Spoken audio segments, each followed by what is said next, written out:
कि सर बच्चे कहते हैं सर स्ट्रैटेजी बताओ, स्ट्रैटेजी बताइए सर, स्ट्रैटेजी बताइए। अरे भाई आपकी सिटिंग कैपेसिटी है दिन की 4 से 5 घंटे, आपकी सिटिंग कैपेसिटी है 4 to 5 आवर, और आप कहते हैं कि स्ट्रैटेजी बताइए हमें जिससे हम ये क्लियर कर सके। दुनिया में कोई भी स्ट्रैटेजी नहीं बनी जिसमें यह बता दिया जाए कि 4-5 घंटे पढ़ के आप नीट क्वालिफाई कर लेंगे। 15 लाख बच्चे बैठते हैं नीट में, और जो 15 लाख बच्चे बैठ रहे हैं उसमें से सिर्फ 1% लोगों का सिलेक्शन होना है, 1% लोगों का सिलेक्शन होना है। तो क्या वो लोग सिलेक्ट होंगे जो 4-5 घंटे पढ़ के निकल जाएंगे? जब तक आप 12 से 14 घंटे तक रोज पढ़ाई नहीं कर रहे हो, सिटिंग कैपेसिटी अगर आपकी इतनी नहीं है, तो दुनिया का कोई भी स्ट्रैटेजी आपको हेल्प नहीं करने जा रहा। कोई भी दुनिया का कोई भी स्ट्रैटेजी जो है वो आपको हेल्प नहीं करने जा रहा। कोई भी स्ट्रैटेजी हेल्प नहीं करेगा जब तक आपकी सिटिंग कैपेसिटी इतना नहीं है। अगर ऐसा होता तो YouTube पे n नंबर ऑफ स्ट्रैटेजी के वीडियो पड़े हुए हैं, जाके लोग देख लेते और पता नहीं कौन कौन सेलेक्ट हो जाता। रामलाल टाइप इंसान कोई भी सेलेक्ट हो जाता। ऐसे तो भरे पड़े स्ट्रैटेजी के वीडियो। सक्सेस का कोई शॉर्ट ट्रिक नहीं है, कोई शॉर्ट ट्रिक नहीं है सक्सेस का। आपको लेक्चर बेसिक से देखना पड़ेगा। कई लोगों को मैं देखता हूं सर मेरे पास इतना टाइम कहां है। अरे भाई रोज 24 घंटे का टाइम है। आप रैंडम स्टडी से नीट क्वालिफाई नहीं कर सकते। तो यह बात ध्यान में रख लीजिए, जब तक आप 13 से 12 से 14 घंटे पढ़ाई नहीं कर रहे हैं तो आपको कोई हक नहीं है यह पूछने का कि हम कैसे पढ़े। तू जैसे भी मर्जी पढ़ ले, 4-5 घंटे पढ़ के ना नीट क्वालिफाई नहीं हो सकता, चाहे जैसे मर्जी पढ़ लो। हां, अगर तुम्हारा दिमाग पता नहीं किस लेवल का है तो हो सकता है कि वहां पे जाके तुम नीट क्वालिफाई कर पाओ।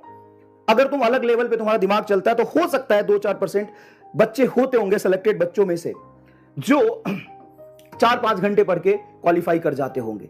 लेकिन हम सब एवरेज स्टूडेंट हैं, और एवरेज स्टूडेंट के लिए मैं आपको बता दूं यह पॉसिबल नहीं है। यह पॉसिबल नहीं है कि आप 4-5 घंटे पढ़ के नीट क्वालिफाई कर सके। तो दुनिया में कोई भी स्ट्रैटेजी आपको हेल्प नहीं करने जा रहा जब तक आप 12 से 14 घंटे बैठ के नहीं पढ़ लेते। और ईमानदारी से, एकदम ईमानदारी से बता रहा हूं, अगर तुम जिस दिन 12 से 14 घंटे पढ़ना शुरू कर दोगे ना तो कोई भी स्ट्रैटेजी की जरूरत तुम्हें नहीं पड़ेगी, किसी भी टाइम टेबल की जरूरत नहीं पड़ेगी। अबे टाइम टेबल ना हमने भी बनाए हैं, तुम भी बनाते हो। टाइम टेबल एक ऐसी चीज है दुनिया में सब बनाता है लेकिन आज तक कोई फॉलो नहीं कर पाता। टाइम टेबल ये वो लोग बनाते हैं जो स्कूल में बच्चे पढ़ रहे हैं कि हमारे 9 से 10 तक स्कूल है, सुबह 6 से 7 तक स्कूल है, फिर कोचिंग है, फिर ये है। अबे तुम नीट की तैयारी कर रहे हो, इसके सीरियसनेस को समझो। और कोई भी जो XYZ तुम्हें टाइम टेबल बना के दे देता है वो तुम्हारी बायोलॉजिकल क्लॉक को कैसे कंट्रोल कर सकता है साहब? तुम्हें किसी टाइम टेबल की जरूरत नहीं है। बस तुम ये सोचो कि 24 घंटे में से मुझे 14 घंटे पढ़ना है। बस सिटिंग कैपेसिटी इंक्रीज करो, यही है मूल मंत्र सक्सेस का। और तुम्हें लगता है कि सर 2 दिन से हम पढ़ रहे हैं, 2 दिन में कुछ नहीं होता। महीने दिन, 1 महीना 1.5 महीना जब बैठ के पढ़ोगे इतना, तब जाके आपको समझ में आएगा कि क्या हो सकता है। समझ में आया कि नहीं आया? तब जाके आपको लगेगा कि हां अब कुछ हो सकता है। 1 महीने तक लगातार इतना मेहनत करोगे तब जाके आपको फायदा होगा। तो पहली बात तो मुझे यह कहना था।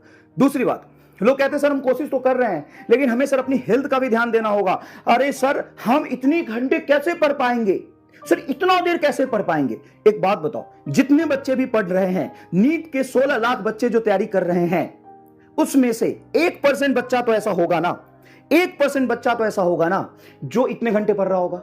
हाँ सर 1% ही होगा सर, 1% तो रामलाल टाइप पढ़ाकू इंसान कहीं भी मिल जाते हैं सर। 1% ही बच्चा होगा सर जो इतना पढ़ रहा होगा। तो सिलेक्शन कितने का होना है? 1% का सिलेक्शन कितने का हो जाएगा? 1% बच्चों का। तो फिर कैसे कह सकते हो कि हम 8 घंटे पढ़ के, 5 घंटे पढ़ के, 4 घंटे पढ़ के नीट क्वालिफाई कर लेंगे? नहीं हो सकता। और जो लोग कोशिश कर रहे हैं, अभी तक भी कोशिश कर रहे हैं, और जिनको स्ट्रैटेजी की जरूरत पड़ेगी वो कभी भी सक्सेसफुल नहीं होगा। स्ट्रैटेजी नाम से नफरत है मुझे, पहली बात तो ये बता दूं मैं आपको।